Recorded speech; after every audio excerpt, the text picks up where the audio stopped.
41 assertion है two identical solid cube of the side 5 centimeter are joined end to end, then total surface area of the resulting cuboid is 300 centimeter square। जब दो cubes को and to and join कर देंगे जिसकी side क्या है 5 centimetre, देखिए यहाँ पे ये लेंथ है जो 5 सेंटीमीटर यहाँ तक होगी और 5 सेंटीमीटर यहाँ पे, ब्रेड्थ और हाइट सेम रहेगी, ब्रेड्थ और हाइट क्या रहेगी सेम रहेगी, बट लेंथ है जो वो डबल हो जाएगी क्योंकि हमने दो क्यूब्स को ज्वाइन कर दिया है। तो लेंथ तो यहाँ पे हो जाएगी आपके पास 10 सेंटीमीटर, ब्रेड्थ 5 सेंटीमीटर ही रहेगी और हाइट भी क्या रहेगी आपके पास 5 सेंटीमीटर। तो यहाँ पे वो कह रहा है कि जो टोटल सरफेस एरिया होगा क्यूबॉइड का वो 300 सेंटीमीटर स्क्वायर होगा। तो ये हम चेक कर लेते हैं, एरिया किसके इक्वल होएगा टीएस से, टोटल सरफेस एरिया क्यूबॉइड का 2LB plus BH plus HL, ठीक है। तो यहाँ पे 2 लेंथ क्या है 10, ब्रेड्थ है 5 प्लस ब्रेड्थ 5, हाइट भी 5 प्लस हाइट 5 और लेंथ क्या है 10, ठीक है। तो यहाँ पे 10 5 जा 50, 5 5 जा 25 और यहाँ पे 10 5 जा 50। तो ये हमारे पास हुआ 50 50 100 100 और 25 125। 125 को जब हम 2 से मल्टीप्लाई करेंगे तो ये हमारे पास 250 सेंटीमीटर स्क्वायर आया एरिया, और इन्होंने क्या दे रखा है 300। इट्स मीन्स असर्शन क्या हो गया रॉन्ग हो गया, ठीक है। और रीजन में क्या कह रहा है कि total surface area of cuboid is 2 into LB plus BH plus HL। तो ये तो ठीक है, जो रीजन है करेक्ट है, but assertion is wrong. So option D is correct कि असर्शन फॉल्स है बट रीजन क्या है true. Clear, okay. 42nd assertion है if the radius of the cone is halved and volume is not changed then height remains same। क्या कह रहा है कि अगर कोन का रेडियस हाफ कर दे और वॉल्यूम को चेंज ना करें तो हाइट सेम रहेगी। चलिए चेक करते हैं क्या ये सही कह रहा है असर्शन में। तो वॉल्यूम जो होता है कॉन का, वॉल्यूम ऑफ कॉन क्या होता है हमारे पास 1/3 पाई आर स्क्वायर एच। तो ये क्वेश्चन समझने के लिए हम लेट कर लेते हैं आर को 1 सेंटीमीटर और एच को भी क्या लेट कर लेते हैं 1 सेंटीमीटर। तो जो ओरिजिनल वॉल्यूम होगा कौन का 1/3 पाई की वैल्यू 22/7, आर की वैल्यू 1 इंटू 1 क्योंकि आर स्क्वायर है और एच भी हमने क्या लेट किया है 1। तो हमारे पास जो वॉल्यूम आ गया दैट इज 22/21 सेंटीमीटर क्यूब, ठीक है। अब हमें क्या कह रहा है कि अगर रेडियस को आप हाफ कर दो और जो वॉल्यूम है वो सेम रहने दो, सेम का मतलब यही वॉल्यूम हमें यूज करना है। तो हमें चेक करना है कि जो हाइट है वो सेम होगी या नहीं होगी, ठीक है, क्योंकि उसने बोला है कि हाइट रिमेन्स सेम रहेगी। तो ये हमने चेक करने हैं, अगेन से इसी फॉर्मूलाज में वैल्यू भरते हैं। v की वैल्यू हमारे पास 22/21, ठीक है, इक्वल टू 1/3 पाई की वैल्यू 22/7 आर स्क्वायर। तो आर की वैल्यू इस बार हमें क्या लेनी है 1/2, स्क्वायर है इसलिए 2 टाइम्स, और एच एक बार एज इट रख लो, ठीक है। देखते हैं चेक करते हैं 1 सेंटीमीटर आ रही है या नहीं। तो यहाँ पे 22/21, ठीक है। यहाँ पे ये आ गया, इधर सारा रेसिप्रोकल कर लो लेफ्ट हैंड साइड, ये 3/1 हो जाएगा, ये 7/22 हो जाएगा, और ये 2/1 और ये भी 2/1 इक्वल टू एच, ठीक है। नाउ 3 7 जा 21, 7 से 7 कैंसिल, 22 से 22। तो एच हमारी क्या आ गई 4 सेंटीमीटर, पर वो क्या कह रहा था कि एच सेम रहेगी। इट्स मीन्स असर्शन क्या हो गया रॉन्ग हो गया, ठीक है। अब रीजन देखते हैं क्या कह रहे हैं कि if the radius of cone is half, कि अगर कॉन का रेडियस हाफ कर दे and volume is not changed और वॉल्यूम को चेंज ना करें then height must become 4 times of the original height. तो हाइट क्या हो जाएगी 4 टाइम्स हो जाएगी, किससे ओरिजिनल हाइट से, ठीक है। ओरिजिनल हाइट हम 1 थी और अब क्या होगी जब हमने रेडियस को हाफ कर दिया 4 टाइम्स, ठीक है। It's means reason is correct. तो यहाँ पे असर्शन आपका फॉल्स है, रीजन ट्रू है, तो it's means option D is correct, okay. Students 43rd assertion है आपके पास, the arithmetic mean of the following given frequency distribution table is 13.81। जो हमें ये फ्रीक्वेंसी डिस्ट्रीब्यूशन दे रखा है इसका मीन बोल रहा है 13.81 है। तो हम चेक कर लेते हैं, यहाँ पे एक्स आई की वैल्यू लिख ली, यहाँ पे एफ आई की, और इसका टोटल कर लिया। अब हमें यहाँ पे मीन निकालने के लिए दोनों का प्रोडक्ट चाहिए, एफ आई एक्स आई। तो यहाँ पे 4 7 जा 28, 7 10 जा 70, 10 15 जा 150, 13 20 जा 260, 16 25 जा 400 और 19 30 जा 570। ठीक है, तो यहाँ पे हम टोटल करेंगे सिग्मा एफ आई एक्स आई का, इक्वल में यहाँ पे आपके पास आया 8। ठीक है, और यहाँ पे 7 और 2 9, 9 और 5 14, 14 और 6 20, 20 और 7 27, 2 कैरी हुआ, 2 और 5 7, 7 और 4 11, 11 और 2 13, 13 और 1 14। तो ये हमारे पास सम आ गया एक्स एफ आई का एक्स आई का। नाउ मीन निकालेंगे हम, यहाँ पे मीन क्या होता है, सिग्मा एफ आई एक्स आई अपॉन सिग्मा एफ आई। ठीक है, तो यहाँ पे हमारे पास 1478 अपॉन 107 है। F I sigma F I summation of frequency and summation of product of frequency and X I. ठीक है, अब हम इसे डिवाइड करके देख लेते हैं क्या वैल्यू हमारे पास 13.81 आ रही है। तो यहाँ पे देखिए 1478 को जब हम 107 से डिवाइड करेंगे तो 107 1 जा 107, तो यहाँ पे हमारे पास रहा 48 यहाँ पे। तो यहाँ पे 3 से करेंगे, 3 7 जा 21, 3 1 जा 3, तो ये हमारे पास रहा यहाँ पे 7, और यहाँ पे 10 में 2 माइनस करेंगे तो 8। ठीक है, पॉइंट यहाँ पे पॉइंट लगा के हम क्या ले लेंगे, 0 ले लेंगे। ठीक है, तो यहाँ पे अब देखिए अब 8 पे जा रहा है, 8 7 जा 56, 8 1 जा 8, तो यहाँ पे 10 में 6 गए 4, यहाँ पे 6 रहा, 6 में 5 गया 1, फिर हम 0 ले लेंगे वहां ऊपर से, तो यहाँ पे 107 1 जा 107। तो ये यही बोल रहा है कि 13.81 है। ठीक है, तो मीन्स असर्शन है जो हमारा ट्रू है।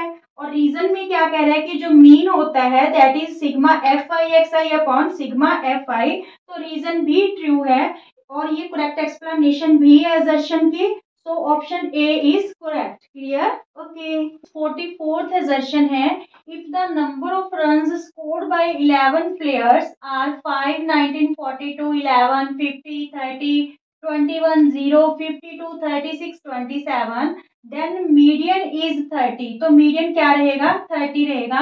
असर्शन को चेक करने के लिए जब भी मीडियन का क्वेश्चन होएगा हमें उसको असेंडिंग या डिसेंडिंग ऑर्डर में सेट करना होगा। तो यहाँ पे हमने इसको असेंडिंग ऑर्डर में डाटा को सेट कर लिया जो 11 प्लेयर्स ने रन्स लिए हैं। ठीक है, तो यहाँ पे जब आपके पास देखिए ये 11 प्लेयर्स है, तो 11 क्या है हमारे पास, ओड नंबर। जब ओड नंबर होता है तो मीडियन फाइंड आउट करने का फॉर्मूला होता है हमारे पास n+1 अपॉन 2th आइटम। ठीक है, मीडियन ये फाइंड आउट करने का फॉर्मूला होता है जब भी जो आइटम्स हैं हमारे पास क्या होती हैं, ओड नंबर में। यहाँ पे ये टोटल टर्म्स हमारे पास 11 है तो ये ओड है। यहाँ पे हम लिखेंगे 11+1 अपॉन 2, तो यहाँ पे 12 अपॉन 2 मीन्स 6 आइटम आएगी आपके पास। ठीक है, तो यहाँ पे देखिए 6 आइटम है कौन सी, 27, बट इन्होंने क्या कह रखा है, मीडियन क्या है 30। इट्स मीन्स असर्शन क्या हो गया, रॉन्ग हो गया। ठीक है, रीजन क्या कह रहे हैं कि जो मीडियन है equal to n+1 upon 2th value if n is odd. तो ये बिल्कुल ठीक है, रीजन करेक्ट है। तो A is false means assertion is false but reason is true, means option D is correct in this case. Okay students, 45th assertion है, if the value of mode and mean is 60 and 66 respectively, then the value of median is 64। तो ये assertion हम check करते हैं by using empirical formula। क्या है हमारे पास empirical formula, 3 median equal to mode plus 2 mean. Mode plus 2 mean जो वैल्यू दे रखी है इस फॉर्मूला में पुट कर लेते हैं और देख लेते हैं कि दोनों साइड्स इक्वल आ रही है या नहीं आ रही। तो यहाँ पे हमें जो है मोड की वैल्यू क्या गिवन है, 60। मोड हमें क्या गिवन है, 60। मीन क्या गिवन है, 66। तो यहाँ पे क्या आ गया, 2 × 66 और 3 × median, then the value of median is 64। Check करते हैं कि दोनों साइड्स इक्वल आ रही है या नहीं।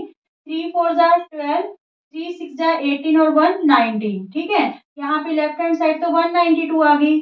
यहाँ पे 60 प्लस 2 6 जा 12, 2 6 जा 12 और 1 13, तो यहाँ पे भी ये क्या आ गई 192। ठीक है, it's means assertion is true. Assertion आपका क्या है, ट्रू है। रीजन में क्या कह रहा है, median equal to mode plus 2 mean, तो ये रीजन आपका रॉन्ग हो गया, क्योंकि यहाँ पे मीडियन नहीं 3 मीडियन होता है, 3 median equal to mode plus 2 mean. ठीक है, मीन्स असर्शन आपका ट्रू है बट रीजन फॉल्स है, तो यहाँ पे ऑप्शन सी जो सी है वो क्या रहेगा, करेक्ट रहेगा। ओके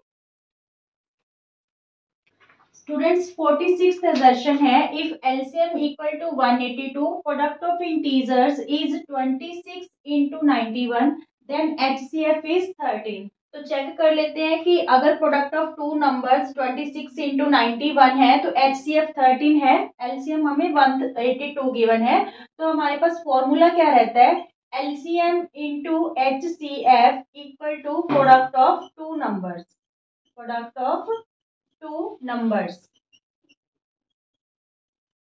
ये फॉर्मूला स्टूडेंट्स आप टिप्स पे कर लो, इसमें से एक क्वेश्चन पक्का बनता है, चाहे वो एमसीक्यू फॉर्म में आ जाए चाहे रीजन असर्शन में आ जाए। तो एलसीएम हमें क्या दे रखा है 182 इंटू एचसीएफ, और यहाँ पे product of two numbers 26 into 91, तो एचसीएफ हमारा क्या होना चाहिए, ये जो 182 है राइट हैंड साइड जाके क्या हो गया, डिवाइड हो गया, 91 टू जा 182, 2 13 जा 26, तो एचसीएफ हमारे पास क्या आ रहा है 13 आ रहा है, तो ये भी यही कह रहा है कि एचसीएफ 13 है, तो it's means assertion is true. ठीक है, now reason LCM into product of two numbers equal to HCF, तो ये फॉर्मूला गलत है, क्योंकि product of two numbers HCF into LCM होता है। ठीक है, तो it's means assertion true but reason क्या है, फॉल्स है, so option C is correct. Clear?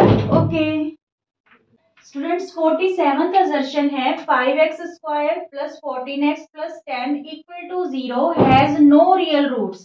तो यहाँ पे रियल रूट्स कब नहीं होते, हमारे पास किसी क्वाड्रेटिक इक्वेशन के रियल रूट्स कब नहीं होते, व्हेन d लेस देन 0। ठीक है, d मीन्स डिस्क्रिमिनेंट, और डिस्क्रिमिनेंट की वैल्यू क्या होती है B square minus 4ac, means जब आपकी जो d की वैल्यू है 0 से कम आएगी तो वो क्या होगा, उस इक्वेशन के, उस क्वाड्रेटिक इक्वेशन के कोई रूट्स नहीं होंगे। तो यहाँ पे देखिए d में बी स्क्वायर, ये हमारे पास a है 5, ठीक है, और x का कोफिशिएंट b है, और ये कांस्टेंट टर्म क्या है c। तो यहाँ पे देखिए b का स्क्वायर मीन्स 14 का स्क्वायर माइनस 4 इंटू ए की वैल्यू हमारे पास क्या है 5, और c की वैल्यू क्या है 10। 14 14 जा 196, 14 14 जा 196 माइनस 5 10 जा 50, 54 जा 200, तो यहाँ पे हमारे पास क्या वैल्यू आ गई -4। तो -4 मीन्स जो d है that is less than 0, because -4 less है 0 से, तो it's means no real roots. ठीक है, इट्स मीन्स असर्शन है जो आपका ट्रू है।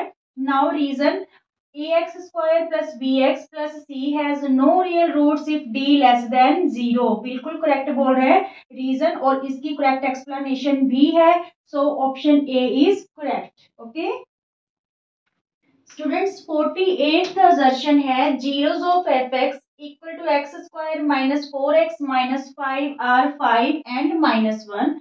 ये हमें इस क्वाड्रेटिक इक्वेशंस की टू जीरोस गिवन है, तो हम चेक करते हैं कि ये जीरोस इस क्वाड्रेटिक इक्वेशन की है या नहीं। तो आप कैसे भी कर सकते हो, चाहे तो मिडिल टर्म स्प्लिट करके इसके फैक्टर्स बना के आप चेक कर लो कि 5 और -1 है जो जीरोस आ रही है या नहीं, या फिर जो हमारे पास फॉर्मूला होता है x square minus sum of zeros means alpha plus beta into x plus product of zeros, क्योंकि हमें यहाँ पे टू जीरोस गिवन है, अगर ये जीरोस फिल करके हमारी ये वाली क्वाड्रेटिक इक्वेशन बन जाएगी तो मीन्स ये जीरो इसी क्वाड्रेटिक इक्वेशन की होंगी। ठीक है, तो यहाँ पे देखिए x square minus alpha means first zero 5 plus beta second zero is -1, ठीक है, plus alpha beta product of zeros 5 into -1, तो यहाँ पे हमारे पास क्या क्वाड्रेटिक इक्वेशन बन रही है, एक्स स्क्वायर 5 में से -1 करेंगे तो 4 रह जाएगा, यहाँ पे माइनस है आपके पास, तो ये हो जाएगा आपके पास -4x,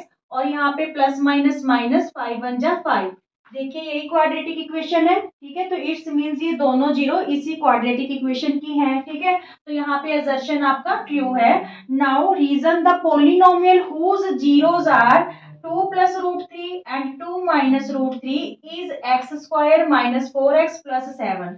एक पोलिनोमियल कहता है जिसकी ये दोनों जीरोज हैं, तो वो ये क्वाड्रेटिक इक्वेशन की हैं। तो ये भी हम इसी फॉर्मूला के थ्रू चेक कर लेते हैं। यहाँ पे देखिए 2 जीरोज मीन्स ये वैल्यू हमारे पास एक जीरो की होगी और ये सेकंड जीरो की, ठीक है। तो 2 zeros x square minus sum of zeros, तो यहाँ पे सम ऑफ जीरोज आपके पास क्या रहेगा 2 प्लस रूट 3, ये एक जीरो होगी, प्लस 2 माइनस रूट 3 ये सेकंड जीरो होगी, इंटू एक्स, ठीक है। और plus product of zeros means alpha into beta, 2 plus root 3 into 2 minus root 3, clear. X square minus sum of zeros into x plus product of zeros. तो अब देखिए यहाँ पे रूट 3 से रूट 3 क्या हो गया कैंसिल, एक्स स्क्वायर यहाँ पे 2 और 2 4 और 4x माइनस का क्या हो गया 4x। ये देखिए जब हम प्रोडक्ट ऑफ जीरोस करेंगे तो यहाँ पे a प्लस बी और a माइनस बी की आइडेंटिटी हो रही है, ठीक है। तो जब हम इसका स्क्वायर करेंगे देखिए ये बन रहा है हमारे पास a माइनस बी और a plus B, it's means a square minus B square, a square means 2 का स्क्वायर और माइनस रूट 3 का स्क्वायर। तो ये 2 2 जा 4, ठीक है। यहाँ पे चाहे आप लिख लो एक बार, 2 2 जा 4 माइनस स्क्वायर से रूट कैंसिल तो क्या आ जाएगा 3। तो ये इक्वेशन है जो क्वाड्रेटिक इक्वेशन हमारे पास क्या बन रही है x square minus 4x plus 1, पर यहाँ पे एक्स स्क्वायर माइनस 4x 1 की जगह हमें क्या गिवन है 7, ठीक है। तो इट्स मीन्स जो रीजन है वो क्या हो गया रॉन्ग हो गया, ठीक है। असर्शन ट्रू है, रीजन रॉन्ग है, means option C is correct, clear, okay. Students 49th assertion है आपका, if a die is thrown the probability of getting a number less than 3 and greater than 2 is 0। जब एक die को throw किया जाता है तो वो कहता है कि जो प्रोबेबिलिटी होती है less than 3 but greater than 0 is 0। तो ये assertion बिल्कुल ट्रू है, क्योंकि जब हम डाइस फेंकते हैं तो जो फेवरेबल पॉसिबल आउटकम्स होती है वो क्या होती है हमारे पास ये नंबर होते हैं डाइस पे 1 2 3 4 5 6। अब वो कह रहे हैं कि जो नंबर है वो लेस देन 3 से कम होना चाहिए बट 2 से ग्रेटर होना चाहिए। तो इनके बीच में तो कोई भी नंबर नहीं है जो ऐसा नंबर हो less than 3 but greater than 2। तो इट्स मीन्स इसकी प्रोबेबिलिटी क्या होगी 0 होगी। और रीजन क्या बोल रहा है कि जो प्रोबेबिलिटी है एन इम्पॉसिबल इवेंट की वो क्या होती है 0। तो ये बिल्कुल करेक्ट है, असर्शन भी ट्रू है, रीजन भी ट्रू है, और जो रीजन है करेक्ट एक्सप्लेनेशन है असर्शन की। So option A is correct, clear, okay. 50th assertion रहेगा, if a box contain 5 white 2 red and 4 black marbles then the probability of not drawing a white marble is 5/11। तो ये जो आपकी assertion है ये जो है फॉल्स है। क्यों फॉल्स है, क्योंकि यहाँ पे व्हाइट मार्बल जो है ना ड्रॉ करने की प्रोबेबिलिटी उसने 5/11 बोल रखी है, जबकि ये ड्रॉ करने की प्रोबेबिलिटी है, ठीक है। कैसे देखिए टोटल जो आउटकम्स हैं दैट आर 11 और व्हाइट मार्बल हमने ड्रॉ नहीं करना, तो इट्स मीन्स या तो वो रेड होगा या वो क्या होगा ब्लैक। तो ये टोटल कितने हो गए 2 और 4 6। तो ये प्रोबेबिलिटी हमारे पास होनी चाहिए 6/11 ना कि 5/11। तो असर्शन हमारा क्या हो गया रॉन्ग। और रीजन क्या कह रहा है कि प्रोबेबिलिटी ऑफ नॉट इवेंट, जो ये बार होती है नोट को शो करती है, probability of not event equal होती है 1 minus probability of event where E is any event. तो ये बिल्कुल करेक्ट है, रीजन है जो, बट असर्शन रॉन्ग है। It's means option D is correct, ठीक है। जो असर्शन फॉल्स है बट रीजन इज ट्रू।